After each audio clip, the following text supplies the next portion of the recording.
Hi, Michael. Welcome to the NTM Growth Marketing Podcast. It's great to have you here. Yeah, great to be here. Thanks for inviting me. And thank you again for the openness to appear. We met maybe 8 years or so ago when I was still living in Pittsburgh through the tech incubation system. And it's awesome to see how your career has just been evolving and now your new organization, Proofpoint, in which you're the product marketing lead. Yeah, it's been quite a journey, and cybersecurity has certainly not slowed down at all. It's accelerated actually in the past few years. So I just was at a kind of TED talk, if you want to call it that, for my mastermind group, and they scared the crap out of me with what's happening with cybersecurity. Is this something that ever impacted you personally, or have you just seen kind of working behind the scenes just how massive this space is becoming? I haven't had any personal impacts. As you can imagine, I'm kind of very careful about everything, not reusing passwords, multi-factor authentication on everything. I never click on links in email. I'll always Google something rather than do that, because that literally has been my life. But as I talk to more and more people, actually, I was at my first in-person networking event that I've been to in a while, and I was talking to the CEO of this local design firm, and she was saying that two of her clients out of 7 that she works with have had ransomware attacks, and now they're trying to make sure that they're protected and not being impacted by it. And so I just keep seeing it, and I think it's really important. It's one of the things that helps me get up and motivates me, is that I feel like I'm working towards a very good cause and a very important thing that will become more and more prevalent in people's daily lives going forward. I see it all the time with Instagram accounts being hacked. That's maybe a much smaller scale and it doesn't have as big of an impact versus I've heard of case studies of like entire governments and more like city governments being put with ransom notes pretty much through those attacks. Yeah, it's really interesting what's happening right now. I could do a whole podcast on this. Attackers are really scaling their attacks. So you can buy phishing kits for $10, $100, and mass try to steal credentials, steal money from people, scam people. And ransomware threat actors, for instance, are using other threat actors to get access. So other threat actors go in, install malware at an organization, which is malicious code running in the background. They get that access and they literally sell it to the ransomware threat actors that go in, lock it up, and then go through the process of getting that ransom. So it's really scary what's happening. And so I think anybody innovative in that space that can do something to help people, to inform people, is, again, really essential to today's data security, to privacy, to companies operating. Ransomware can take down hospitals and impact critical care, utilities, et cetera. And I'm worried about it, but at the same time, I am happy to be trying to prevent it and get the word out about that. Well, let's hear a little bit of as you're playing superhero is pretty much what I would define it in this space. So you're as a product marketing leader at Proofpoint, what does your day look like in that role at the organization? And tell us a little bit of what Proofpoint is up to. The day is, every day is different. That's one of the things I like about the job. I can be doing anything in our go-to market, from discussing a product release and an upcoming launch, to doing a webinar, writing content for the marketing team, to enabling our field, to working with our channel partners, to working with our international teams to launch something where obviously there's different cultures, there's different impacts of a product in different regions. So it's really all over the place. And in addition to that, just trying to do sort of the core things, I have a team and they have needs and they need to grow. And so I'm always cognizant to carve out time for that, to make sure that I'm supporting them and they feel like they have somebody that, in case of an issue, they can come to, they can feel supported, and they can feel like I'm not just dictating things to them. I'm actually helping them be better. So I'm going to make the assumption that you were once more in the marketing execution role. Now you're leading marketing teams, correct? Yeah. So actually, when I started at Wombat Security, and that was the security awareness training company that was acquired by Proofpoint in 2018, which is how I came there. I started as an individual contributor at 30 some people. It was literally me and the VP of marketing back then, and then moved into a leadership role.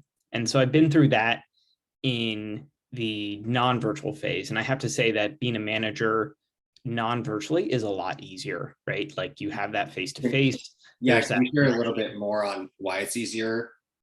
Yeah, I think a lot of it is you don't get that same trust, right? And you don't get that same relationship building when you're not face to face and seeing each other. And there's definitely that creative aspect of, oh, we have this idea, let's go meet and talk about it, let's go discuss this, right? It's different, right? And I think we've all been adapting to that. And so when I started managing the team virtually, the employees are in California and in Utah, right? They're far away from me, and it's a new dynamic, and I have to think very carefully about the time spent and having those discussions and sort of getting into the flow of, hey, let's do a Zoom meeting for 15 minutes and talk this through, or let's use this virtual whiteboard and map something out.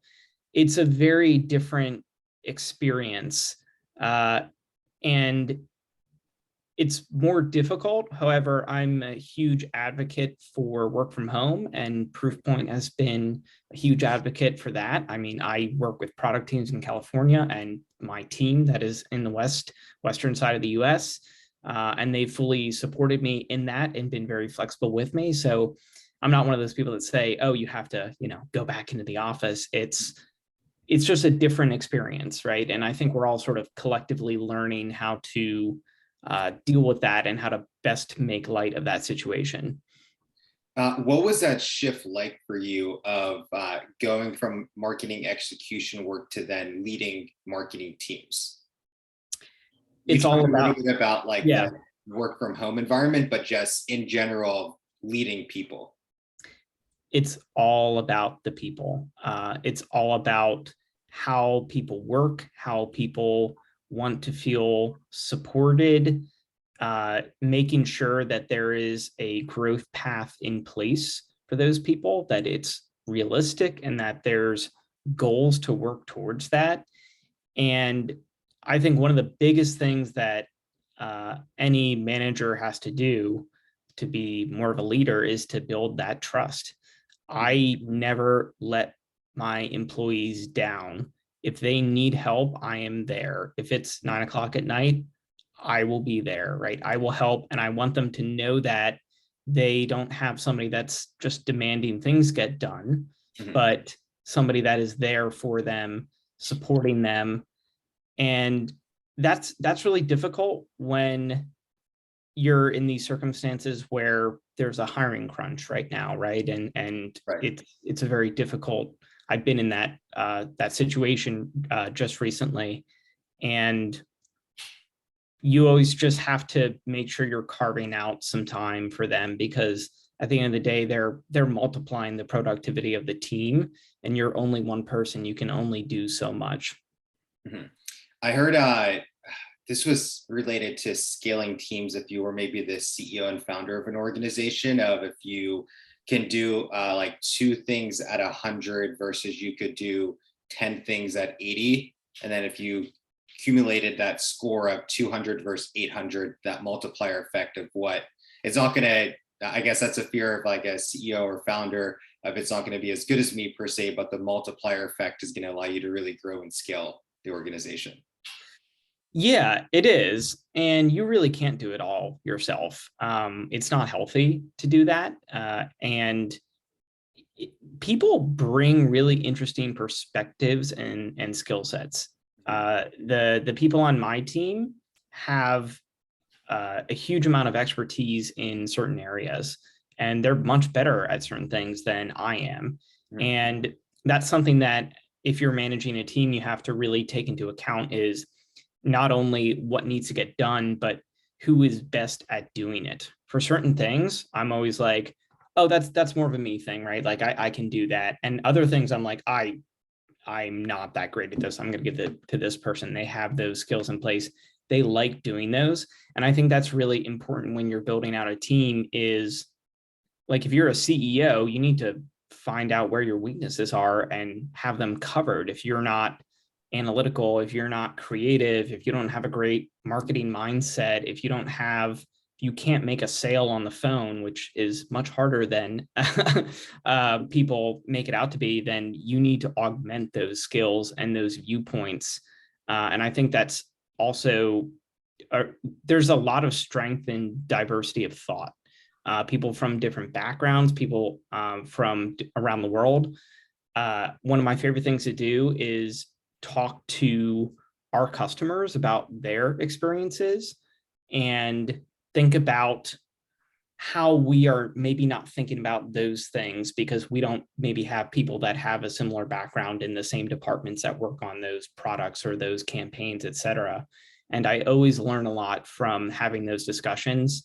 And I can confidently say that the sort of cold emailing, the uncomfortable, like emailing a customer and asking to have a conversation, or emailing maybe somebody on the sales team and saying, hey, I saw you won this deal, but I wanted to learn a little bit more about it, always will light up some light bulbs and make you think in a very different way. And so having that diversity and always staying connected and not just always getting stuck in your bubble is really important, especially in remote work, if you're not in an office and talking to people all the time.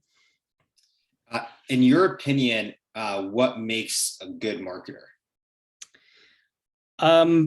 The good understanding of the funnel. I think that's probably the number one thing, is not only understanding your sort of key metrics as you go down the funnel, but what is the experience of people that are actually going down the funnel. And I think that's something that people take for granted, right? Like, oh, well, like we put that, report out, or we did that thing, and so it's out there, and oh, it looked like it performed pretty well, but like, did people have issues getting in?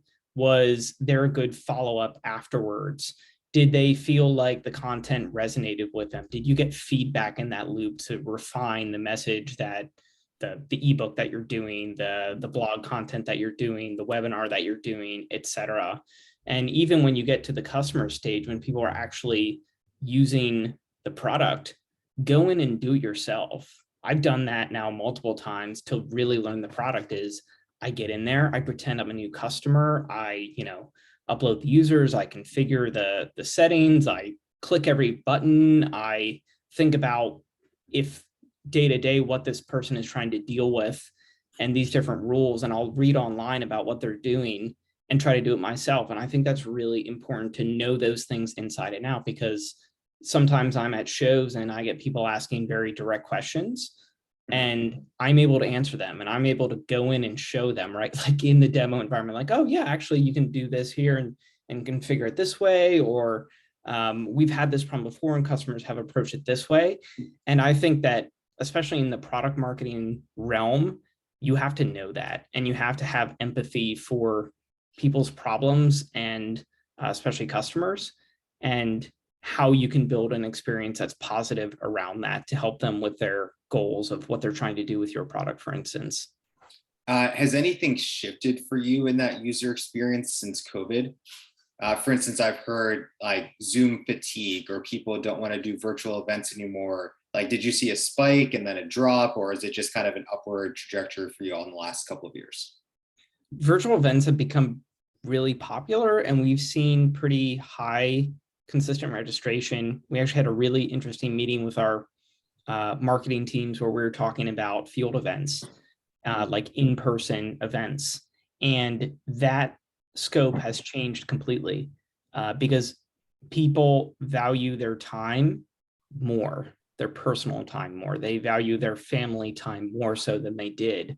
And we have put out popular things, sporting events, wine, whiskey tasting, et cetera. And the numbers are nowhere near where they used to be. And I don't think that's just risk, because a lot of these are outdoors, given we're in the summer timeframe. I think a lot of that is priorities. So when you're thinking about connecting with your customers, do you really need to have a 2-hour event, right? Can you summarize it? Can you give them some key takeaways and action things that they can actually do afterwards with it? Can I interject real quick? I have a question on how this might also relate to how we're viewing video content. For instance, on TikTok, I want to know how to make a recipe, and I watch a 10-second video that does it like this versus sit down for an hour-long Martha Stewart video. Is that kind of what you're meaning too? If you need to adjust the delivery to what is trending society-wide? Yeah, absolutely. It's a lot of the content, I'll be frank, that companies put on, a lot of it's duplicative, and everybody knows that, right? Like, you use a different title, you use a different angle, a lot of the content is similar. And so having it available in different formats, like a long form video versus a very short takeaway, or here's kind of the key things you need to do with this new feature to get value out of it, or here's this infographic explaining it. Like, people learn very differently. And I think brevity is one of those very underappreciated things in marketing that I always think about. And when people come to me and they're like, oh, well, we should do like a 45-minute, hour-long webinar, my response is, will people actually be engaged that whole time? What if we did it and then we cut it off early and we had somebody follow up them right after? Right? And say, hey, you know what? We have some extra time. Somebody's going to reach out to you right now. They're in the process of doing that. If you have questions, you can ask them directly, and they're going to respond to you and get you links to things that you need or helpful content that we have discussed in this webinar, and the slides are going to be right there. That is much more like respectful of people's times and what they're trying to do, which is learn something to make them a better employee, to help their organization, et cetera. Are you creating and deploying a lot of education-focused content on social right now? And with that too, how do you balance just internally, solutions of how to protect yourself and not becoming so fear-mongering? Because this is a scary area, but if it's only like the scare to get people to take action, I'm assuming it's going to have bad brand reputation eventually, but you also have to be real. Like, there are some real things you should be afraid of that are going on. Yeah, I think the threats are certainly a hook, right? Those are the ransomware things that get people's attention. But when we bring people to the table with our content, we're very upfront with what we do, and we try to. I talked about talking to customers, so it's one of my goals is always to have these customer conversations, a certain number a quarter. And by doing that, rather than going into a webinar and talking about new stats and our new research and new things happening, I'm saying, hey, this customer actually did this thing, and it was really impactful, and they were able to convince their CFO that they needed investment for this tool. And this customer saw this data in our dashboard and decided to do this to better protect their organization. You have to tell those stories and get those marching in front of your own customers. I actually reached out to a customer that was so passionate about what we did. He was like, I really need to do a webinar for you guys because we have seen some amazing results and done some amazing things. And I was like, okay, let's do it. That webinar was much higher ROI and much better attended than anything that I could do on my own. So getting your customer stories and highlighting them and letting them be the voice, where in that webinar, not only was he talking about his experience and how great it was, but in the chat, they were helping, people were having questions and like, oh, well, Proofpoint does this really well, and they really like to do this. That was so powerful that we had multiple deals come out of it. And it was, like I said, much higher impact than just me talking about some new research that we did. That's a great client. Oh yeah, Ed is great. So shout out to you, Ed. Thank you so much for speaking on the webinar. Tell us a little bit about a marketing opportunity that's on your mind right now. What are you thinking of in 2022 that you really want Proofpoint to be investigating and, you know, hopefully executing on this year? I think a lot of it has to do with return on investment and helping your customers make the business case for your tool. Security is one of those really odd areas. It's sort of like this big question mark of like, well, how did we get ROI on this, right? Like, how do you demonstrate ROI to something that doesn't generate revenue, right? It only reduces risk and impact of a potential incident. And so understanding those nuances of return on investment, giving your customers a tool to say either we need to buy this thing or we need to keep this thing or keep investing in this thing, I think is really critical. And it's not easy. It's a really long process to learn all these different data points. It depends so much on the usage and the product, but investing in that is really critical because you're seeing organizations that they need to consolidate, they need to save money, they need to cut down, they need to prioritize, and your product could be on the cutting block at any time. And in SaaS, especially B2B SaaS, if your retention rate is under 85%, under 90% even, you're in trouble, right? And that it is much more expensive to go out and get a new customer than it is to keep your current customer base. And so I think getting to the numbers is really important for people to think about in 2022, even if it's just a mock-up, spreadsheet or guide or tool or something.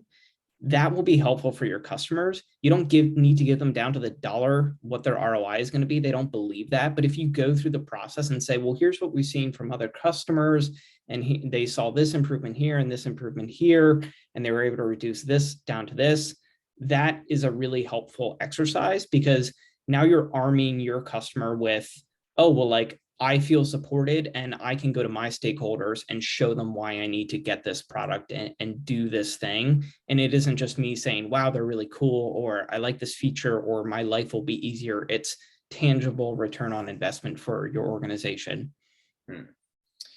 Tell us a little bit about a marketing fail that has happened in your career, or maybe you observed one, and tell us a little bit about why that campaign, that initiative did not work out. Okay, so I have a thematic one, which is vertical marketing at small stage startups. So I think we tried multiple times at Wombat when we were under 70 people to do healthcare marketing, to do industrial manufacturing or financial, FinServ, whatever. It just doesn't work at that scale because when you're that small, unless your product is truly just for these industries and 30% of your customers are in healthcare and 30% are in this other industry and you need to focus on those, you just won't get the ROI that you will doing a more broader based thing, maybe breaking out industry verticals in your data if you have it, for instance, product data. But that was something that was just really difficult. And we ran into that wall multiple times and finally got to the point where it was like, you know what, let's focus on the broader based marketing because we don't have a big enough team to support this vertical specialization. And I think the opposite is true once you get to a larger organization. I think once you get to a larger organization, it really pays to have vertical marketing. And Proofpoint does that really well with healthcare and federal and a few others. And we see great ROI because we have such a big audience to sell to at that point, and we have the capability, one person or two people working on that we can do it effectively. But when you take one person and you cut them into 10 slices of do this and this and this, they really need to be working on the broadest tasks and the broadest market penetration possible, not edge cases or potential vertical marketing where it may not perfectly align to what your organization's product is doing. I want to dive a little bit deeper into that. Is what I'm hearing is a little bit also of startup marketing, where you're just trying to like get consistent revenue coming in versus a little bit of a bigger organization that has consistent revenue, maybe capital, whatever it is. And how does it influence you as a marketer of how you're deploying campaigns? You shared a little bit about maybe being a little bit broader as a startup, but what are some other things that differentiate those two worlds? I think the you may run into the marketing focus versus the sales focus. So Proofpoint is a pretty sales focused organization. Our account teams, I mean, we're in over 75% of the Fortune 100, 60% of the Fortune 1000, and 200,000 plus organizations globally. Those account teams have really good relationships with their customers. They know the chief information security officers by name. They talk to them. So that's a very different marketing mix. It is much more powerful for me at that large spectrum to work with our sales team and our account teams that are already there to enable them to have the conversation because they have the relationship. So I could send marketing emails. Sure, they're going to engage with some and attend some webinars, but ultimately they work with their account team and they trust their account team. And so it's much more powerful for me to work internally to that field than it is necessarily to do marketing. But at a startup, you don't have that relationship, right? You may only have that relationship with 100 customers. I think when I started Wombat, we had 120 some customers or something. And so you have to work on getting the word out en masse, right? And focus on marketing and then handing over to sales for them to convert it. And so it's a very different experience. And whenever I'm thinking about activities, I'm thinking, okay, well, what kind of impact will this have? And I have seen when we have done field enablement and given them the tools, what kind of jump we have in like pipeline generation for like certain products or things that we're launching versus marketing. It'll improve, but it's just not the same impact because we have that established base already. And I remember very early on at Wombat, we took a look at every step of the funnel. Something like pay-per-click and paid social, they're not sustainable. When you are in a new growing industry like security awareness was back in 2014 when I joined, the keywords were cheap, right? And advertising was cheap for that space. And so we were able to do it and really kind of go out there and get the word out. But then the content marketing side kicked in. So we had this great organic content generation. We were doing reports, we were doing blogs, we were doing podcasts, infographics, everything that sustained rather than the paid stuff, which eventually got very expensive and we couldn't do it at the same scale to capture 80, 90% of the searches. It was just too expensive. And we were like, you know what, let's put more into the organics and phase out a little bit of the paid stuff because now we have a market presence. People sort of know who we are. Now we're just trying to convert them further down into the funnel rather than just getting the word out to as many people as possible. Awesome. I love that. I'd love to hear your thought, and I brought this up for a second on maybe something you're dealing with internally at the organization of needing to be clear of the threats and the fear that is on in that space. But at the same time, I'd love to hear from you just as a whole, how can marketing be used for good in your opinion? I think marketing is about problem discovery. Certainly product marketing is about understanding your customers' problems and helping them. The best use case in the company that I always use as an example that has done a phenomenal job at this, in my opinion, is Hubspot. They built this idea around inbound marketing methodology where you're building content, you're building tools to help your customers achieve their goals. And I think that's probably the best North Star that a marketer can have is understanding what those problems are, understanding at detailed level in the product, in your company, what those problems are, and trying to tackle them as a marketing organization rather than trying to generate pipeline. Because if you go after the problems, you're going to resonate with people. People are going to understand it. And if you optimize that funnel and optimize that experience, the rest will sort of pay for itself, right? The rest will sort of work out itself. And I think a lot of marketers have that mindset, but I think sometimes people get lost in the details of, oh, well, like this channel and this channel and this channel. Like, think about the ultimate goal. What is your customer trying to do? What are their problems? And how is this helping them? Because the content that I do that is based on that is always way more successful than I'm trying to just sell you something, right? Get you in and trick you rather than help you. Do you see that for marketers, that they're too married to the channel versus be very customer focused and, use that as your guiding post versus I have to be Facebook, because it's not really about Facebook, it's about your customer?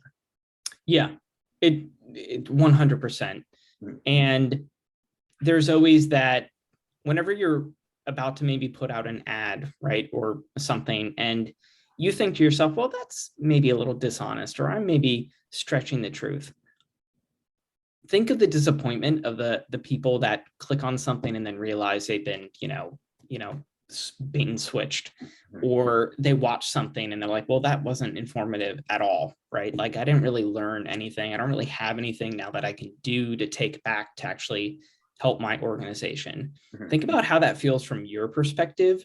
And I think before you ever launch those things, like, that's sort of the test that I always do of like, am I being disingenuous? Am I sort of leading in a wrong way? Or am I truly tying into a problem? And did I do the actual research to try to help them demonstrate it and show them what to do to help solve this problem, even if they don't buy our product, which I think is also really important to understand, that your buyers may not be ready. So the example that I'll give is like security awareness. So a lot of people didn't have budget for early on. It was one of those like afterthoughts of cybersecurity, like, oh, we need to, do simulated phishing and train the employees and whatnot. And so we would build these kits, and we would take some of our product stuff and give them to companies and say, hey, you can, get this free training and get this free poster and this video and all this other content. We're just going to give it to you on this topic, and you can take it and run with it. And we had so many people that came back to us and were like, we didn't have budget and we couldn't get it approved for years, but finally we got it. And you guys had always given us all this free content. And so we came to you, right? Because we knew that you were there supporting us way before we even had the budget for this, giving us good advice on how to get buy-in, how to sell this, how to do this. And so you're going to be great partners to work with going forward. And I think that is just thematic of what impactful marketing looks like, is how are you helping customers, not what channels are you using? Love it. So if I were to magically write you a check and it was your entire marketing budget for last year, where would you want to deploy this capital at your company? So the funny thing about product marketing is we have very limited budgets. I would keep a lot of the same stuff in place, because the marketing teams have not made these decisions lightly, right? They have looked at every little piece of the funnel and where to put it. I think the only thing that I may do, and sort of where I see the future of marketing going, I see more and more posts about like go-to-market development and engineering, and helping product teams understand that a product is not just about getting the capabilities done. It's about sharing those capabilities. It's about enhancing the experience for customers, helping them learn, sell internally, not just, putting something on the dashboard. Like, does that get distributed out? Does it show what the product is doing? And so I think that would be an area where I would invest and work with the product teams alongside, because more and more so these SaaS companies, you want to try to make as many things hands off as possible and give your customers the data they need to have those conversations internally to make them look like a rock star, and to not just have your product do the capabilities, but show what it has done to greater effect at the organization, right? And Proofpoint, for instance, does email security, right? And we block a lot. And we do these quarterly business reviews where we show everything that we blocked and how much time it's saving them, and all these other, insights into the threats that we're stopping from impacting these customers. And people have come up to me at shows with like, I take that report and I show that to my boss every month, and I show them how much we're stopping and how effective this solution is, so that we don't have to deal with ransomware. We don't have to deal with email compromise and phishing and all this other stuff. We get to just do other things because Proofpoint is taking care of it for us. And so I think that is just an area that is going to become increasingly important for B2B SaaS, especially. So my last question today is, and you can answer this personally or professionally, what's the best purchase you've made under $100 in the last 6 months? Okay, so I thought a lot about this, and I would say it's actually more of like a time investment. And the investment is cold reaching out to customers and asking them to have a conversation to see how your company is doing. And that is, it takes me, because I have the templates ready and I sort of have a list of potential people that I could reach out to. It takes me maybe 2-3 hours every month to do that. And then I have those meetings, and they're 30 minutes each. And I learn so much every single time I talk to a customer. I learn a new way that they're using our products, something else that they've thought of, or maybe they're like, I need to do a webinar for you, or I need to talk to you about this, or I love you guys so much, I want to write you a review. How do I do that? That, I think, is actually the best investment that you can make, at just a few hours a month of connecting with your customers and having a phone call with them, leaving it very open-ended for them to discuss what their experience is like with you. And I want to end this with, and I love what you're just sharing there. And I do this not as frequently as you. I do this once a quarter. And can you talk a little bit of the importance of being neutral and not, getting defensive or trying to, prove them wrong if they have a lot of complaints, just the importance of just listening and taking in that feedback and not being argumentative with them? Yeah, I think it really says something. Just like if you're talking to a person and they get very defensive, I mean, what signal does that send to your head? Like, okay, well, like maybe there's something there. I should sort of let that go. And it's the same way with companies. Like if you have reps or customer facing folks that get frustrated and try to fight back and don't take heed, and it can sting sometime. Like we've had I remember issues, or that shows, and people complained to me about something, and I apologized and said that we're working on it and tried to show them some of the things that we're doing. It really sets a strong impression. If you take negative and then you put negative into it, that it never works out well. Just to always show that you're responsive and listening. And I think there's something to be said culturally, especially at a startup. If you get into that mentality, you're sort of going backwards to where you need to be going. When you're at that stage, you can be changing dramatically the product set and what you're doing. And so you can't revert to this negative messaging or this, we're not going to do that, or we don't believe in that. You need to collectively take heed of that and do something with it, and by having that customer feedback loop, it will make you much better. It will point out the exact things that, even if you think that you're solving the problem for the customer, your customer doesn't feel like they're having that problem solved, or there's some issues in that area and you need to dedicate resources in that area, or there's a new product functionality that one of your competitors has that you're not doing and you don't think is an appropriate fit. That's okay. Obviously, there's going to be times when it isn't good, but always having that feedback loop and making customers feel like they can have that feedback loop is really important. And I'll sort of go on my last diatribe here, which is I ran for years for Wombat Security this monthly customer meeting called the Insiders Meeting, where it was for our customers, and we would talk about new product improvements, and then we would feature customers, and they would talk about how they're running their security awareness programs. And people loved that so much because I brought the product team with me. We went up front in front of everybody. We told them what was coming.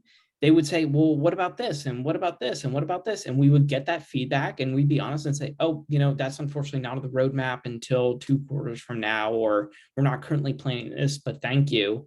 And that became such a trusted space for that group to feel like they could engage directly with the people working on the product and have their voices heard and felt like they were being taken care of. And that was massive. And we had so many people that followed up after the webinar and said, I would love to present about my program on your next webinar, or I'd love to share a review, or, I heard this from the webinar. That was really interesting to me. And that feedback loop was really healthy and really defined how we thought about our customers and their feedback and how we valued it. Amazing. Well, Michael, thank you so much for taking time out of your day for this conversation. Loved and appreciated your insights, and just thank you again for coming on the NTM Growth Marketing Podcast. Yeah, thank you so much, Andrew. And it's been great speaking with you.